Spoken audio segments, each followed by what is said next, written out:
Welcome back, everyone, to America's Mom. Thank you for joining us. I am your host, Sharona Bishop, and we have some incredible stories here today. I want to just get right to it. Um, if you've been experiencing the in and out of X today, so have we. So be paying attention to that. But we're going to be running our program again this evening, and make sure to check all of the other platforms as well, where X America News is streaming live as well today. So if for some reason this should go down, go jump over there on Rumble or Getter, and you'll find us there as well.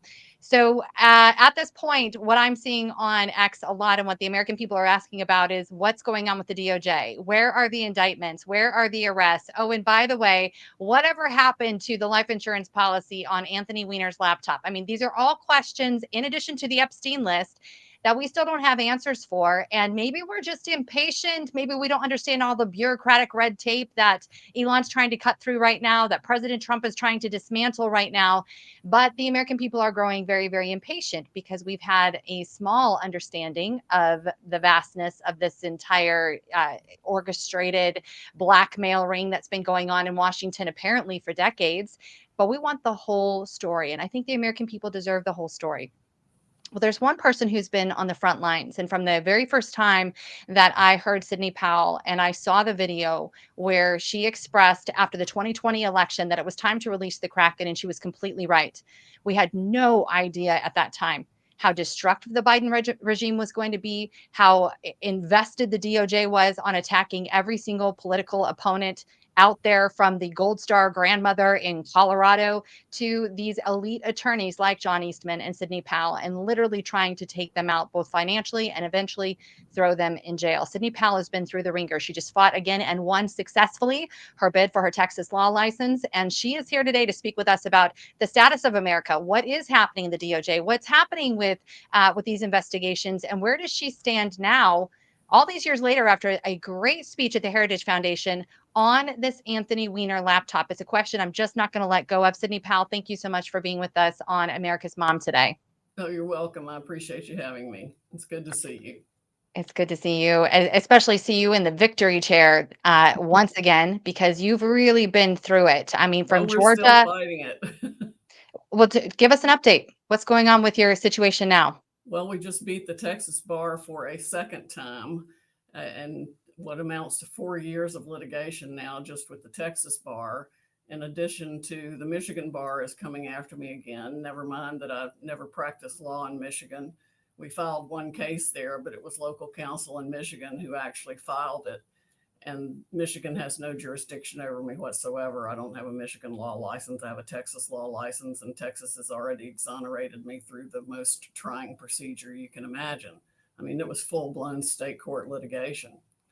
So Dominion and Smartmatic are still suing me for over $4 billion between the two of them in 2 cases in DC.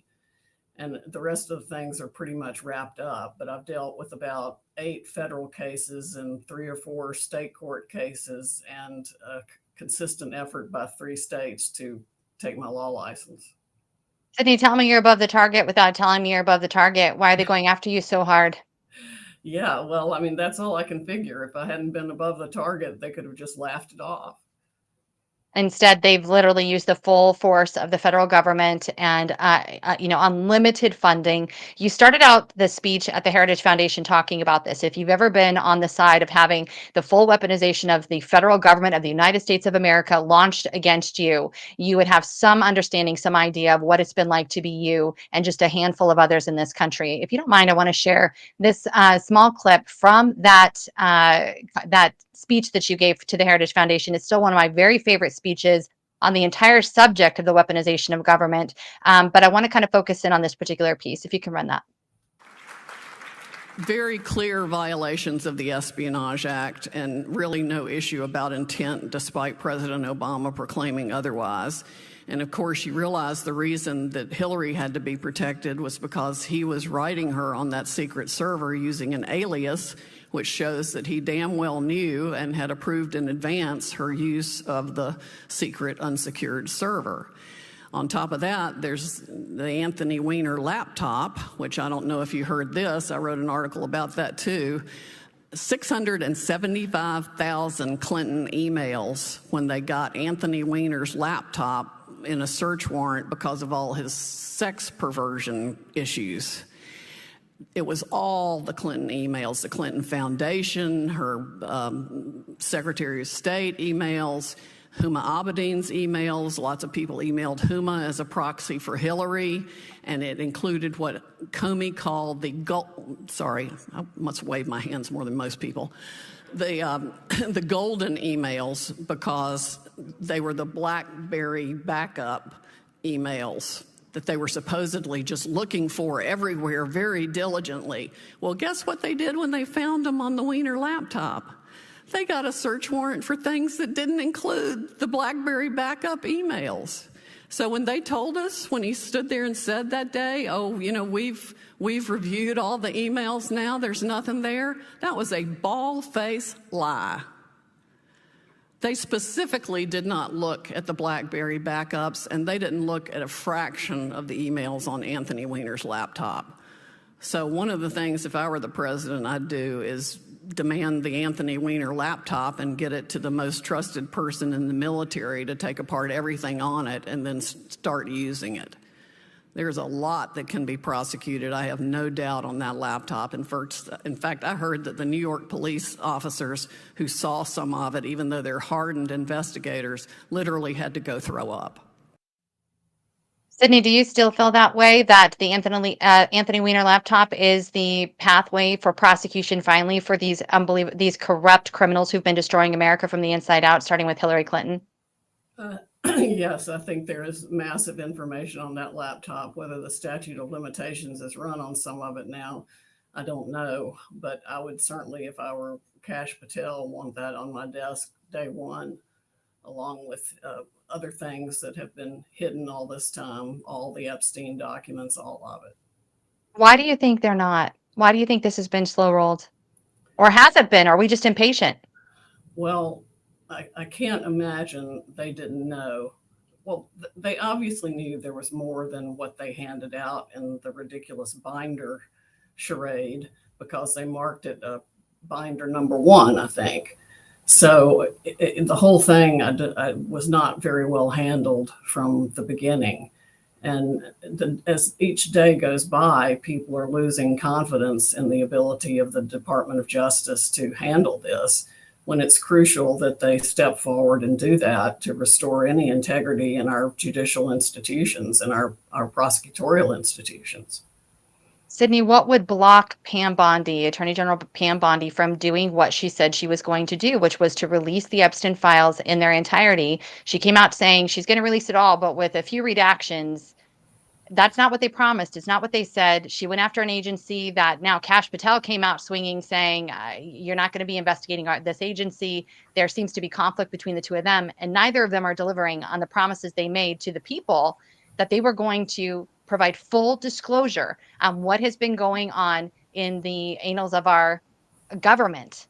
And I mean that literally. Yes, in more ways than one, right? Yeah. I don't know. I mean, it is reasonable to take a certain amount of time to go through all the documents to build the cases, but some of them should have been pretty easy. We're only in, 7 or 8 weeks now into the administration. I would give it a couple of more months at least to see some indictments, but there better be people working in that direction. And it does concern me that how it was handled in the beginning, and that needs to be cleared up and more information provided. I'm curious also. So you've obviously fought and you've won against the state of Texas, and you've got this Michigan situation. Well, also out of Michigan, of course, there's been a lot of breaking news on exposure of election crime. You are still embroiled with Smartmatic and Dominion. They've sued, just to, to remind everybody, they've sued everybody that's come out against them, or even speculated, or even suggested there might be something wrong with their machines. And even when we have all the evidence, we don't have a judge who's willing to look at it and actually make an unbiased decision. In fact, every lawsuit pertaining to the elections and the electronic voting machines have been dismissed without prejudice, meaning they're just going to pass the buck and to another judge, hopefully, who will have some courage. What do you see happening with that now under the Trump administration? Do you think anything changes, or do you think Dominion and Smartmatic are going to be able to continue to use this lawfare against anybody who has authority, who has, again, the clout like you and the influence like you, like Mike Lindell, to actually expose what's been going on the election front? Well, it seems to me like more is coming out in the states every day. And with an FBI that might actually do its job and a Department of Justice that has promised to do its job, there should be some real investigations of all aspects of the 2020 election to find out for the people what really happened and put that issue to rest once and for all. I mean, we all know Professor Halderman wrote, I think, a 150-page report that was filed in the Atlanta case. And, he just totally picked apart the voting machines and explained how they're vulnerable from I don't know how many different directions, everything. And President Trump recently spoke out and then told all the states they need to go to paper ballots, hand counted. It's only 10% or less of the cost of the machines to go to paper ballots, hand counted. Do it precinct by precinct. I think the precincts are very important because people get to know each other and it helps reduce election fraud.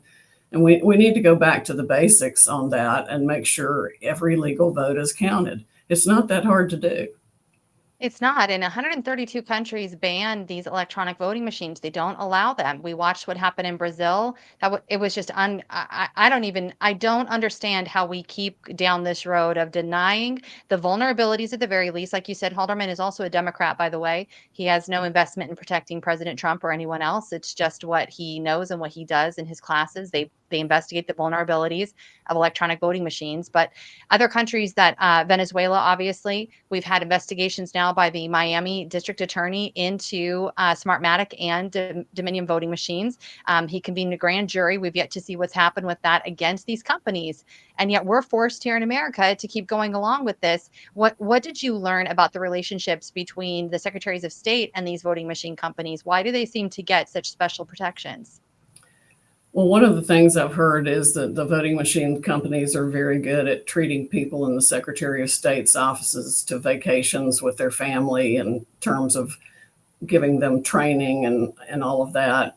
There's corruption throughout the system in our election system. I mean, it's nationwide. And that's evident from what's happened here as well as in the Philippines and Venezuela. It's just extremely disturbing. And the only reason that I can think of to keep the machines is because they achieve the results certain people want. I think on that note, too, with President Trump demanding that we move to paper ballots, hand count, one day voter ID, what's going to be the pathway for that? I think is what people are asking right now because we've become so dependent upon these machines. I guess we can't count. I'm not sure. But I do know Texas is leading the way. They had over 67 counties, I think, that have been taught now the paper ballot hand count method. But we're needing every county to engage. When you look at the weaponization of the Department of Justice in America, do you feel better today now that President Trump is in office? Do you think that there's finally going to be some actual investigations, some actual indictments? Do you really believe we're going to move forward on uncovering what just happened to the American people, including yourself, this last 4 years? Well, we have to, or we're just lost. I mean, this is our one chance to get to the truth and right the ship of state to work for the American people instead of for the special interests and the globalists and the guys with all the money that want to run the world. I'm still very concerned about all of that, but I trust, at least for now, trust but verify, as Reagan said, that we have the people in place that will do that. I know that's what President Trump wants done. And if they can't do it, I hope he will replace them sooner than later. Well, I think we were all hoping you might be a part of this work with him. You, from day one, you've been steadfast about what was going on. You don't hide from the truth, and I know you've been punched in the face a lot, Sydney. And every single time you come back looking better and more fit than ever. So I guess it looks good on you. You're here for the fight. I appreciate you so much being with us today on America's Mom. Thank you. And I would ask everyone to please follow me at Sydney Powell 1 on X, and defendingtherepublic.org is our nonprofit, and sign up for our newsletter. Perfect. Thank you so much. Thank you. Well, friends, we're going to take just a moment to acknowledge one of our sponsors right now for America's Mom here on X America News. You know, guys, I don't know if you've forgotten, not too long ago, woke Walmart and Tranny Target were targeting your kids. They were providing apparel that is not in alignment with your values. And of course, endorsing an agenda, LGBTQIA map, and everything else that comes along with wokeism, which none of us agreed with. In fact, over 70% of the country does not believe that boys should be in girls' spaces. And yet, those woke corporations, well, that's what they were doing. And you were being forced to shop with them. Well, I want to present an alternative to you: high quality, clean, toxin free products made right here in America, over 450 everyday use items. And guys, they also have beef, mRNA free, antibiotic free, made right here in America, free beef. It's incredible. I want everybody to go to shopwithpatriots.com. Go sign up today to get more information on this great American manufacturer who's providing everything from toothpaste to your, oh my gosh, the body lotion's amazing, to your shampoo, to your laundry detergent. They even have a bleach that's not a bleach because it's safe for you, right? Toxin free. No endocrine disruptors whatsoever in any of their products, you guys. They even have perfumes and colognes with no endocrine disruptors, not going to mess with your hormones. You're going to love it. Go check them out today. Shopwithpatriots.com. I have been shopping with them now for almost 2.5 years. And all that's happening with me is I keep shopping more and more and more. So I always go there first. And whatever I cannot get from them, then I end up having to go to the local department store. And you know what that means. I don't want to fund those people who did not care about us. They went along with Blackstone and the woke agenda. So I want you, along with me, to be very keenly aware of where you're spending your money, because where you put your money is what grows right here in America. So support America first at shopwithpatriots.com. Go check it out today, guys, and join our incredible team of great American patriots who support American workers first. Our next guest is this has been a shocking story that's just really beginning to unfold. It's happened pretty quickly, although there's been speculation for months now that this was what was going to end up happening in Syria. Tulsi Gabbard spoke about it at her congressional inquiry or hearing, excuse me, when she was being nominated. And she said, we really need to be looking at Syria. We really need to be paying attention to what's happening over there because some real radical jihad Muslims are taking over that space and they're going to start killing all of the religious minorities. I don't know if anybody really listened. I don't know if anybody really acknowledged what she was saying. They were too bent on trying to keep her out because she was speaking a lot of truth. Well, this past week, we've begun seeing images of unspeakable brutality, focused obviously at the religious minorities there in Syria. I have a special guest with me today. This is the first time that he is speaking publicly about what's happening in Syria. He has family there. He is a Christian from Syria who came to America in 2012, actually, when Syria was disrupted for the first time under the Obama administration. And he's here today with us to talk about exactly what's going on in Syria and to educate you. These are the facts. A lot of this is his own pictures that have been sent directly to him from friends and family, and video that is going to really, really disturb and hurt your heart. I don't know how else to say it. John, Sarah, thank you for being with us on America's Mom. Thank you, Sharona. Thank you for having me, and thank you for everybody who's listening. It's disheartening what's going on over there right now. Obviously, it didn't start in the past few days, but let me give you a little background here. And I'm really thankful that you shared some of my story. I came with my family here to the US in 2012. Or actually in 2013, to be honest. I fled the country in 2012. So I came to the States in 2013 seeking refuge after we got firsthand experience with those radical groups. I was held at gunpoint twice over there. And I guess I realized back then that there was no place for Christians over there anymore. and it's a really sad situation because Christians are rooted in that country.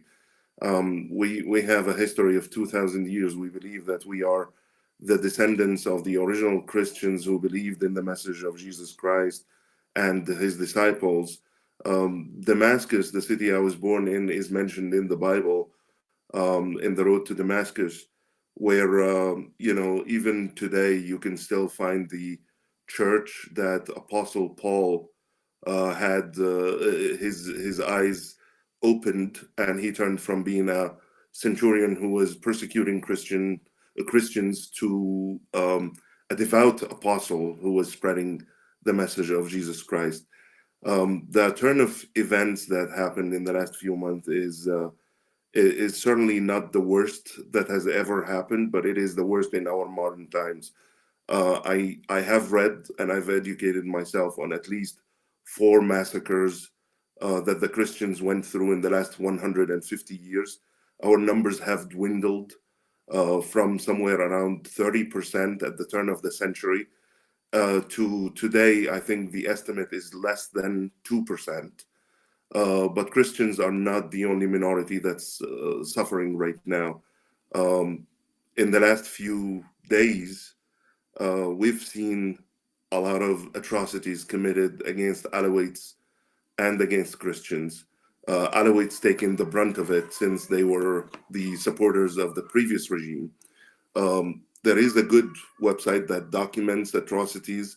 I think the numbers right now are around 9,000 casualties, but the documented, and those go through a very rigorous process of identifying, names and situations and getting confirmation from relatives and friends if possible. So the documented ones are 40 massacres, totaling so far 973 civilians.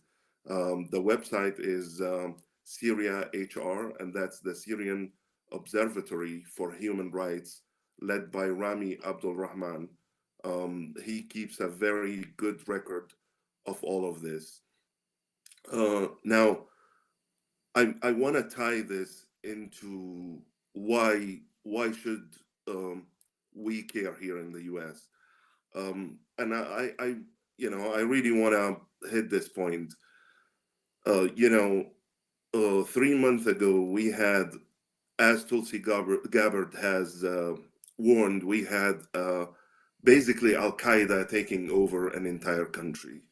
And my fear, and I've been here for now 13 years, I have kids here in the US, my allegiance is to the United States. There's nothing that would deter that allegiance. I love the US. This country has given me and my family way more than my home country ever did.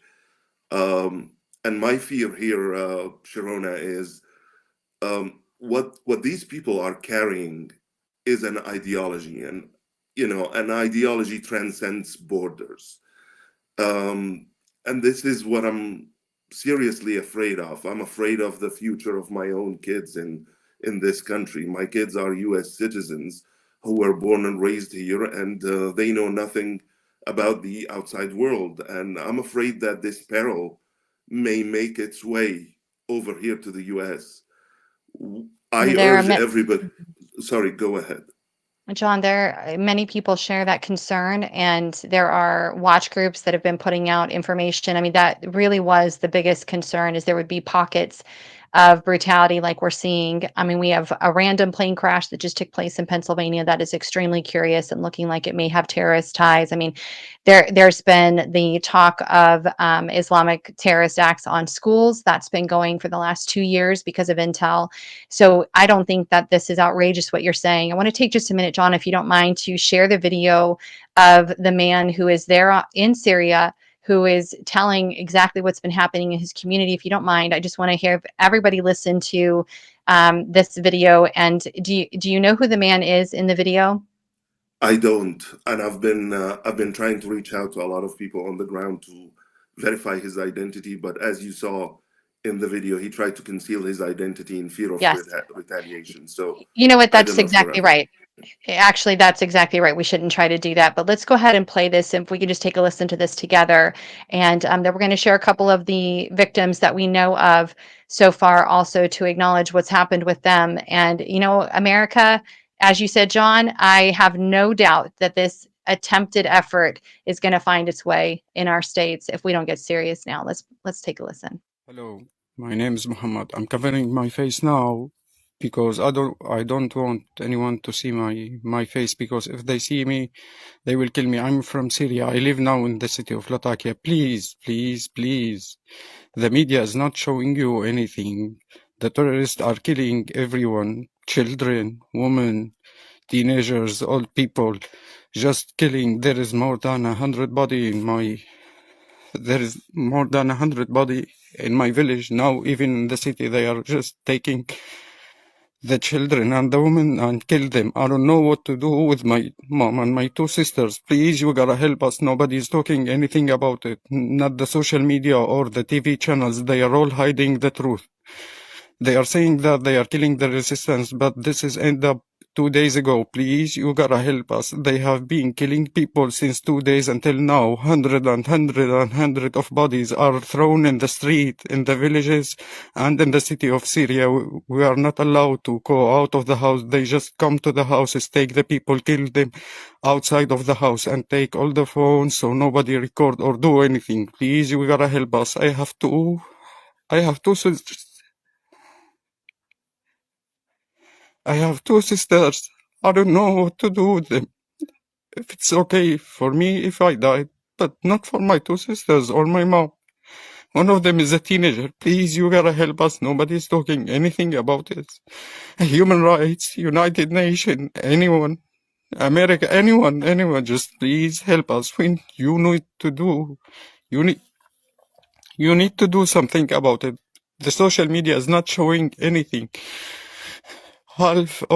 Most of my relative people are dead in my village. There is bodies in the street. We are afraid for the little kids. There is nobody left. We are being killed. All of us, all the Alawite and the Christian. For God's sake, if you believe in humanity, if you believe in any religion that you want, just please, you need to save us. You need to do something about this. The TV is not showing anything, not Al Jazeera, not any TV channel. They are all covering what's happening now. Until this moment, there is people coming from another cities from Syria, like Idlib and Hama and Homs. They are coming just to kill people. They are still coming until now and killing people randomly. Not women or children or anything. They kill everybody. They are demons. They are not human beings. And nobody is talking anything about it. I don't know what will happen to me in the next hour. Or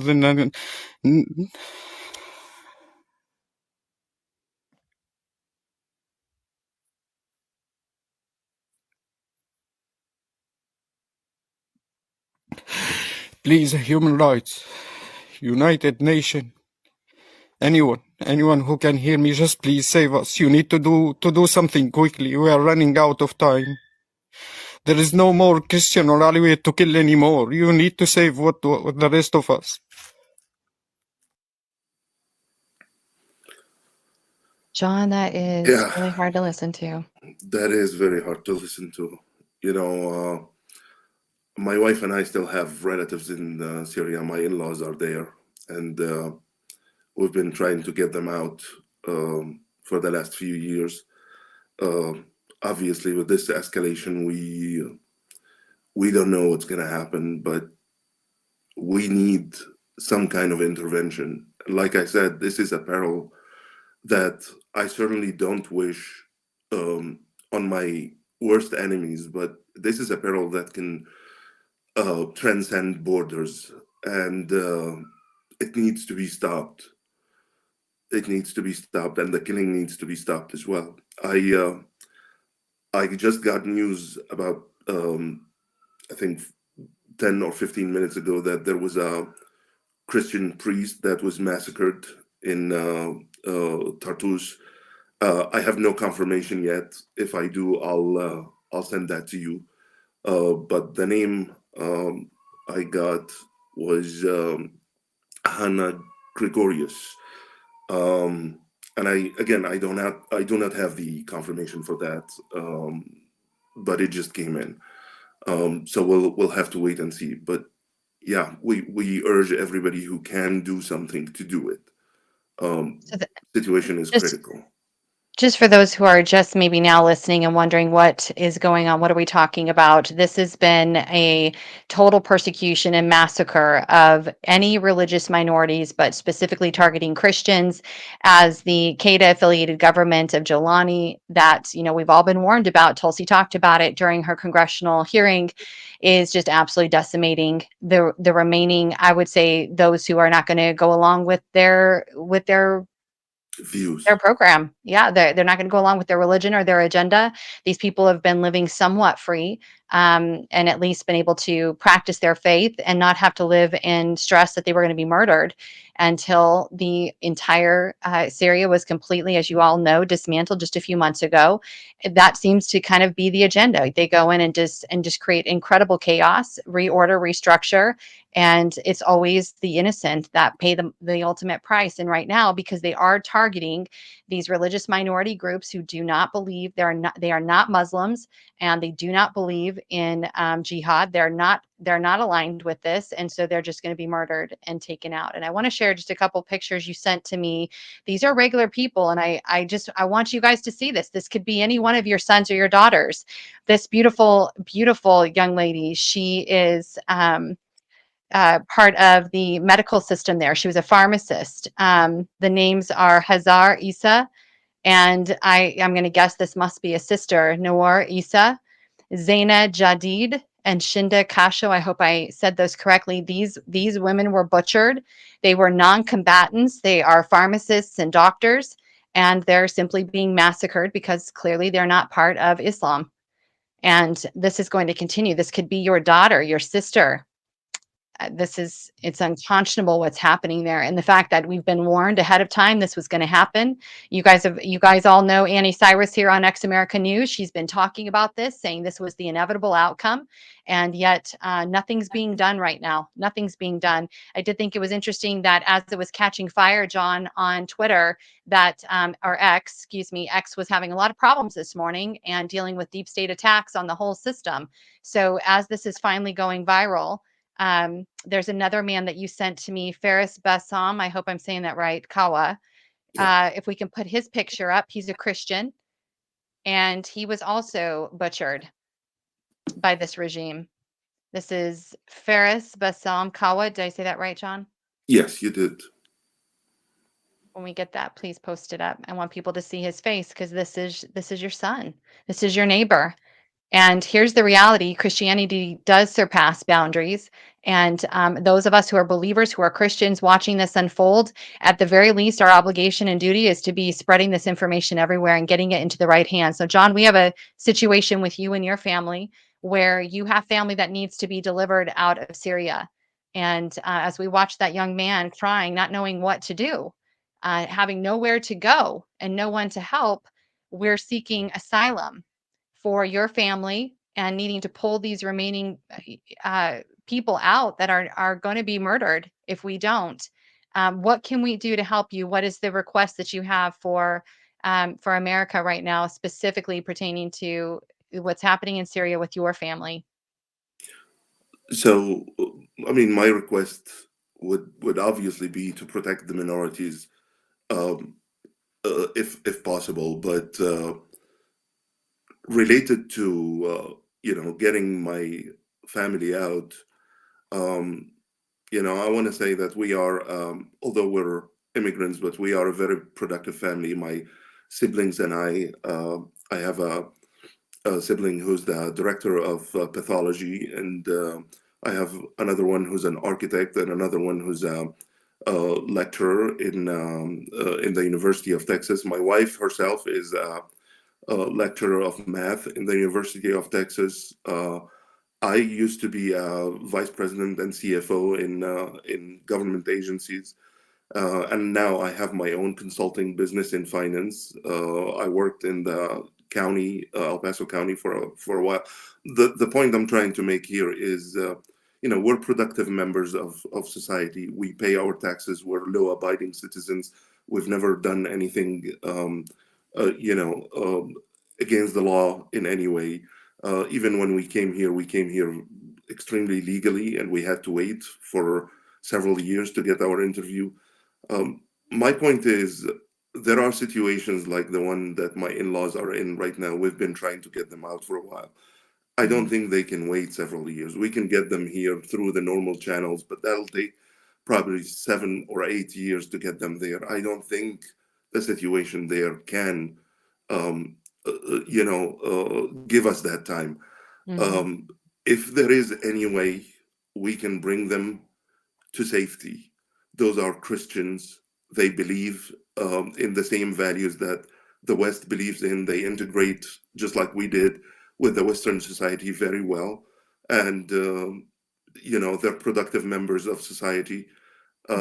If we can bring them here, if we can bring them to safety, that'll be really appreciated. I don't know what can be done, but anything that can be done in that regard is welcome. We're not seeking financial aid. I mean, we can certainly take care of our family members financially. We're just seeking a legal way to bring them on board legally to the States with the slightest or the least amount of money, least amount of time possible to get them here to safety.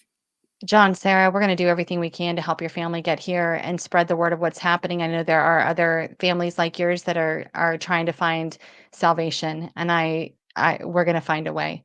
John, Sarah, thank you for being with us. For those who are listening right now, who have connections, who have a way to do this, we need you to reach out.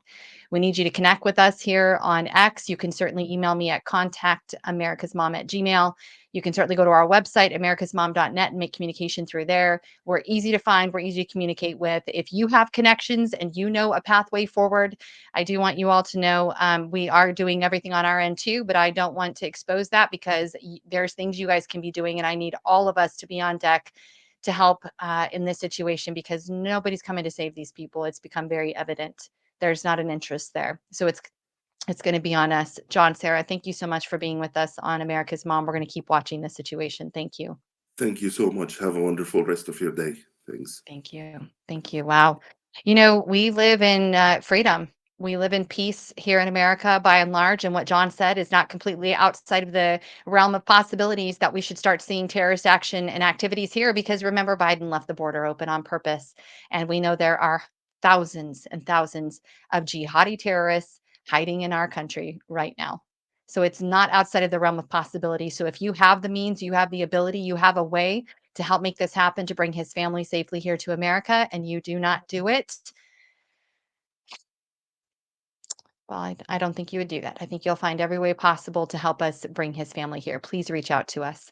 I'm going to end the show today with a very powerful interview from Romania. We had to pre-record this interview because things are very stressful and hectic in Romania, just like they are in Syria. It seems like there's a lot of purposeful disruption happening. There's a lot of purposeful chaos happening around the world, and especially in countries where they have been able to stand up for themselves and they've tried to push back on the globalists. I'm not going to belabor the conversation. I just want to go ahead and share it now. This was this morning, and let's go ahead and roll the tape. Romania is, in fact, a police state.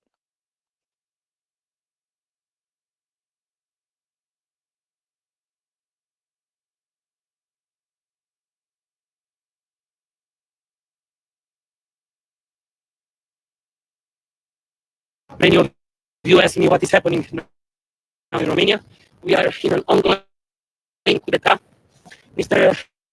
Georgescu put his candidacy at the Central Electoral Bureau, and by 10 persons to 4, by 10 members to 4, it was rejected without any reason. All the papers were in good order. They just said they voted through their conscience. Now there are 5 judges there. All of them voted against him, and 5 representatives of the parties that are actually in power. The 4 votes for Mr. Georgescu were from our side of the opposition. We live in a dictatorship. Please help us. Please be on our side to restore democracy in Romania.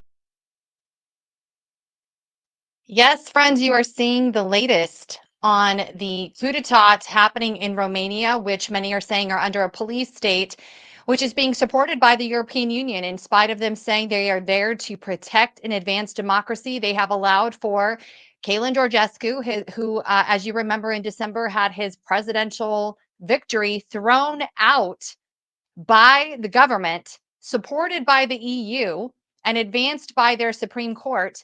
Well, Călin Georgescu has just been thrown out once again, not even allowed to be a candidate in the upcoming presidential race. This is wild because when you look at this video, I just want you to see this. All of the people that are supporting this man, you'll remember that their cause for throwing him out of the previous election was they said there was foreign interference happening on TikTok. And yet, when I looked at the current president of Romania at that time, he had way more followers than Georgescu any day.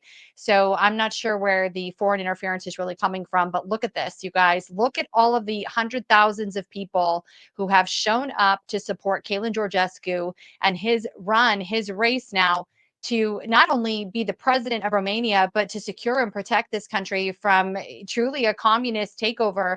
I see this and I think, wow, they are really advancing very quickly into a communist system once again in Romania. And I can't help but wonder why. Well, here to answer that question for us today is a special guest. She is part of the Romanian parliamentary there and is going to be shining a light on exactly what's going on in Romania and why this matters to you, America. Because at the end of the day, we know two things to be a fact. One, NATO has established the largest nuclear base in the region in Romania. And I'm telling you right now, somebody like Călin Georgescu is not going to allow NATO to use their ground, their country, Romania, to launch World War III on Russia. The second fact is that a nuclear bomb was delivered to Romania back in December, and many of the parliament members didn't even know. They didn't know that this was happening. It seems like after we spoke to Peter Michael Vena last week out of London, that everything is being set up. The stage is being set for a war, for a real boots on the ground, blood and guts war all throughout that union. Many are saying that the EU is seeking to dominate and have its own European Union bloc, taking away the sovereignty and protection of individual nations, which is exactly what we're witnessing happen right now. This is what's happening in Romania. So, does it matter to America? Well, it certainly does. We have many of our troops stationed over there in Poland, in Ukraine, in Romania, in other places that you may not even be aware of right now that we'll talk about with our special guest today. But it is a time that is very alarming to people in Romania because it was not that long ago. They were behind the Iron Curtain and they were fully entrenched and living under communism. They've only had about 30 years of this freedom experiment. And from all takes right now, that is quickly evaporating. Well, here to talk to us more about exactly what's happening in Romania and what this means for the international community and America as well, because it needs to make sense for us that we be interested and care about the situation. She is a member of the Assembly of Deputies of Romania and also has been educated partly in America. Ramona Bruncials joins us now on America's Mom here on X America News. Ramona, thank you for being with us today. Thank you so much for inviting me. It's such an important moment for us, and it's important that we communicate and we tell the entire world what's going on, because of course nobody's happy with everything that has been happening in the last 2 months or so. But now, since yesterday, of course, that people are again desperate as they feel that they have no hope anymore in Romania to express their will, to express their vote in a valid way, so that the candidate that is being supported by the majority according to all the polls made lately by all the parties involved, show that Călin Georgescu would win these elections. So yesterday, as you already know, his candidacy was rejected by the office that's supposed to check all the files of the candidates so that from the procedure point of view, this office comes and says, okay, this file has all the documents in, the candidate meets all the criteria, so he can go forward and run for office.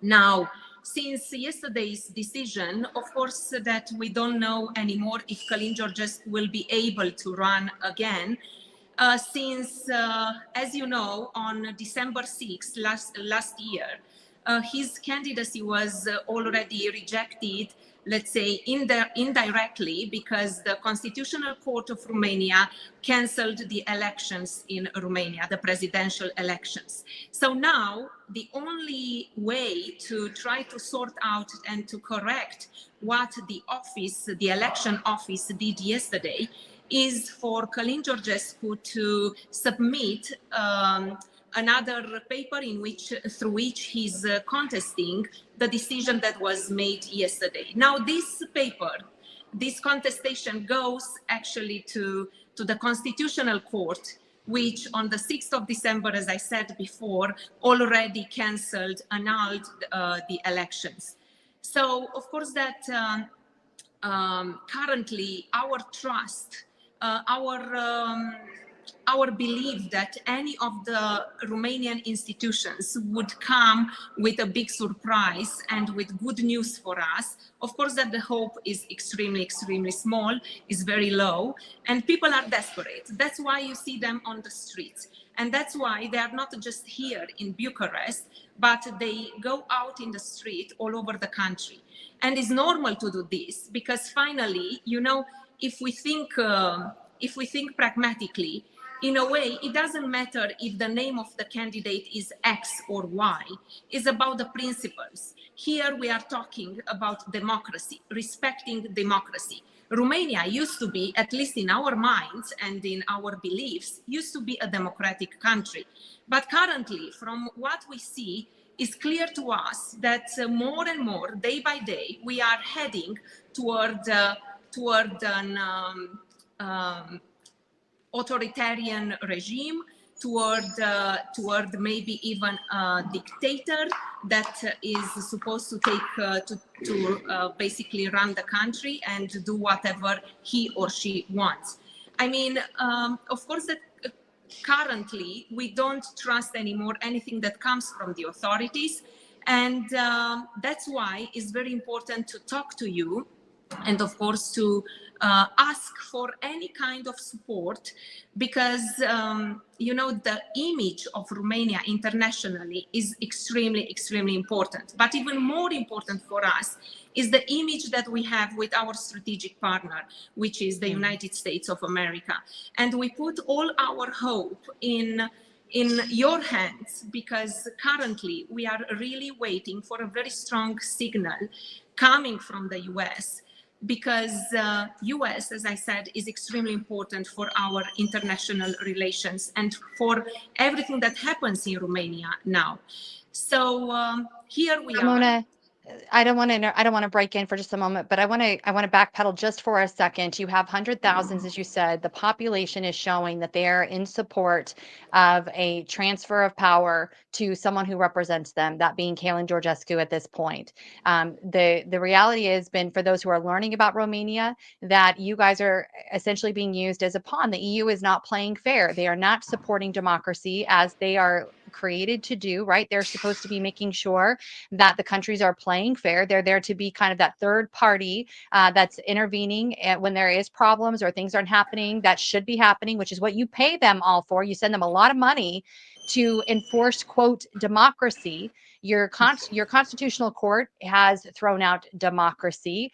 And now you have Călin Georgescu unable to even be a presidential candidate. The big picture here, when we're talking about America's involvement and why this should be an issue for us, why we should be paying attention, obviously the same standard has been applied to Ukraine, that we are not supportive of Zelensky canceling elections and declaring that this time of war means they really can do whatever they want. Is this mentality creeping into Romania, and is Romania via NATO preparing for war? Could you please just repeat the last part of your question, because it was interrupted? Yes, yeah. Is Romania via NATO? NATO establishing the largest nuclear base in the region, right there in Romania, bringing nuclear weapons to Romania, demonstrating that NATO is going to continue to gather support from the EU bloc to go up against Russia. Is NATO trying to prepare Romania for war? And is that possibly why they are creating this chaos in your elections? Well, you put the finger on the point that hurts us the most, because currently we are really afraid of such a possibility. And this is because lately, from everything that we see, from the public rhetoric that is being played to all of us, of course, that we understand, especially from the EU bodies, that the danger of getting into a war increases day by day.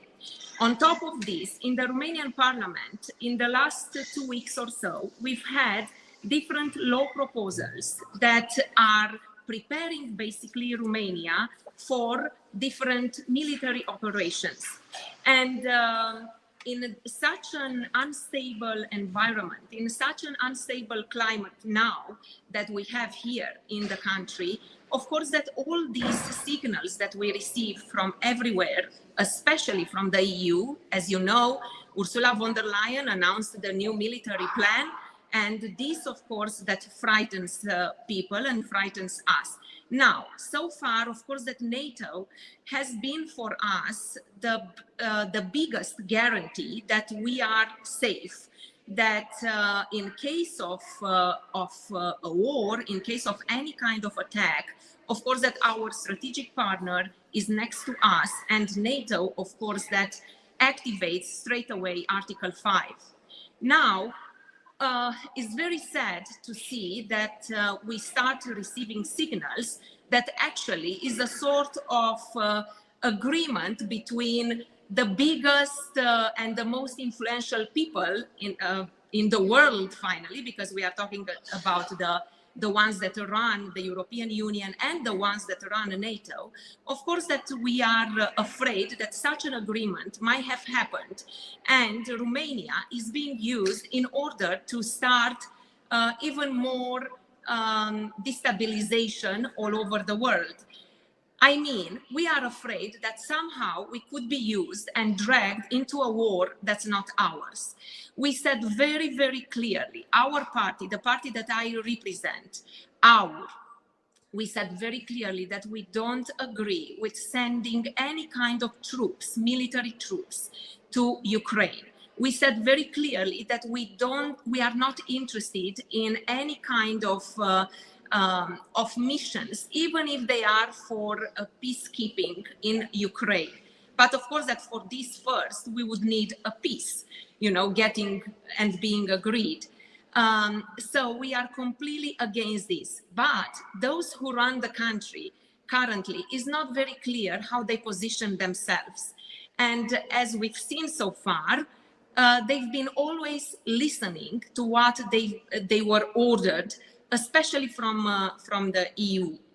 So yeah, we are nervous about this, and of course that we will do our best in order to stop something like this. But we are still so small when it's about the agreement between the big ones. Here's the thing, though. You have, through the Make Europe Great Again conference, you've held it twice now. You have been uniting countries all throughout the region. 36 countries were represented, talking about the need for independence, for freedom, for really not just reliance, but to be able to advocate for your own countries, to be able to support your own culture, your own people, to take pride, nationalism in your own country, and how that's been squashed by the EU largely. And by this move to bring in third world people into your countries to completely just dissolve any type of orderliness, for one thing, but also to create an awful lot of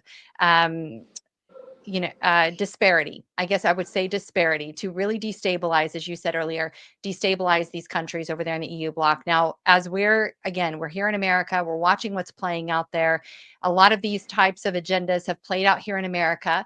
And when President Trump came back in, it was hopefully going to be a moment of peace for all of you over in the EU. But I can't help but think that in some ways, Romania being a leader, you guys have definitely been leading the effort to restore individual sovereignty in each of these countries. The EU is supposed to be there to be a supportive partner, not to dominate and rule and order these countries into oblivion. That's not how the partnership was supposed to be. It's not a beneficial contract in a lot of ways right now.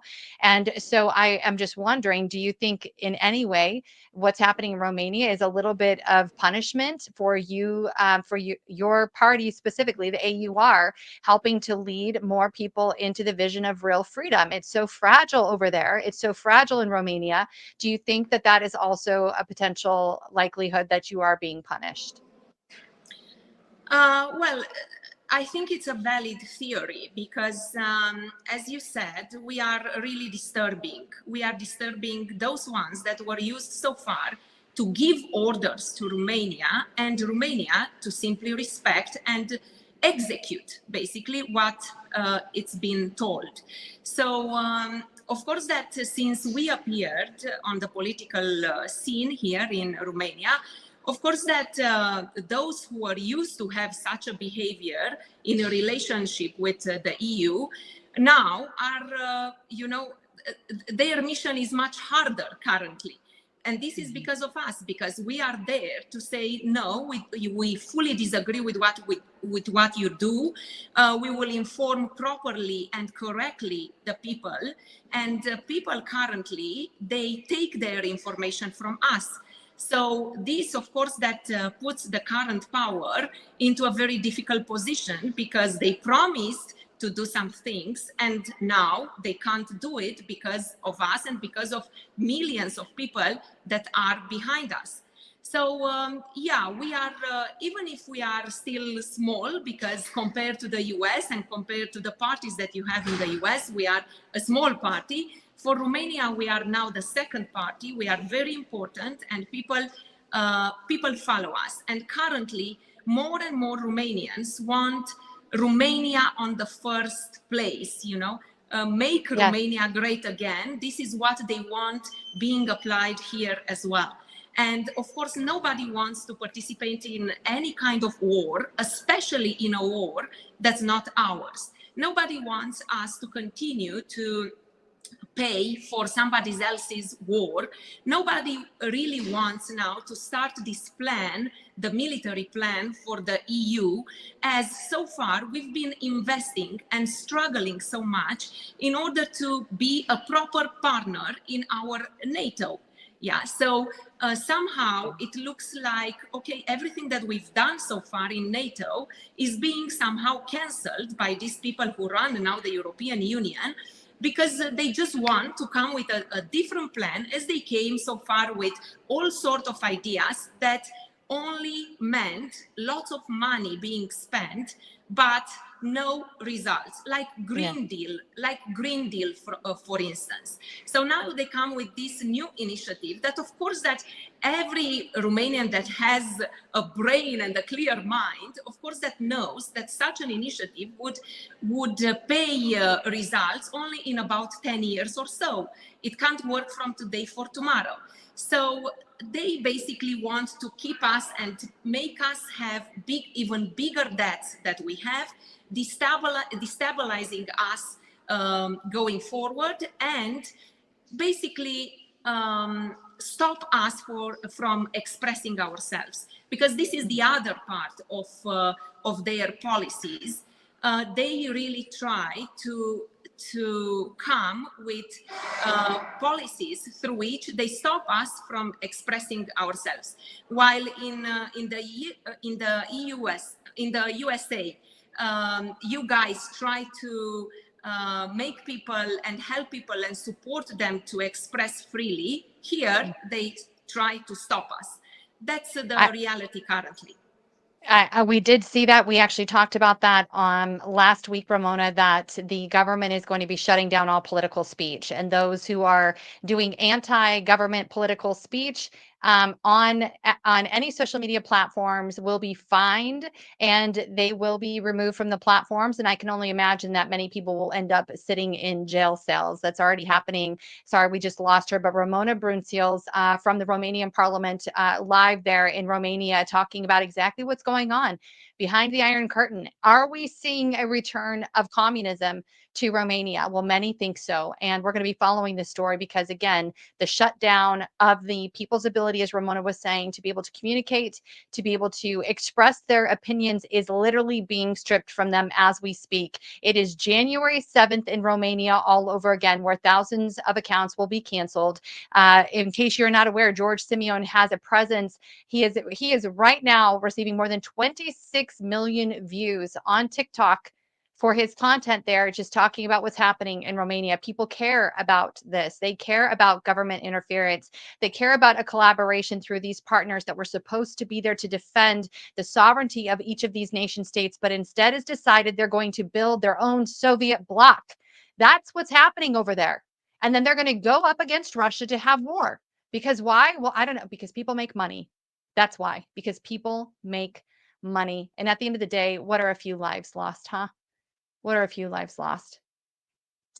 It's a sad thing. We're going to keep our eyes on it because also, as Ramona said, the people and their passion for freedom, their desire to live free is even stronger than the control and the strangling of the government. We're going to keep our eyes on this story. Follow us on this story on X for more information. All right. Well, thank you for being with us today. Serious topics that demand your attention, and we need to be educated. We need to know what's happening. It really matters right now.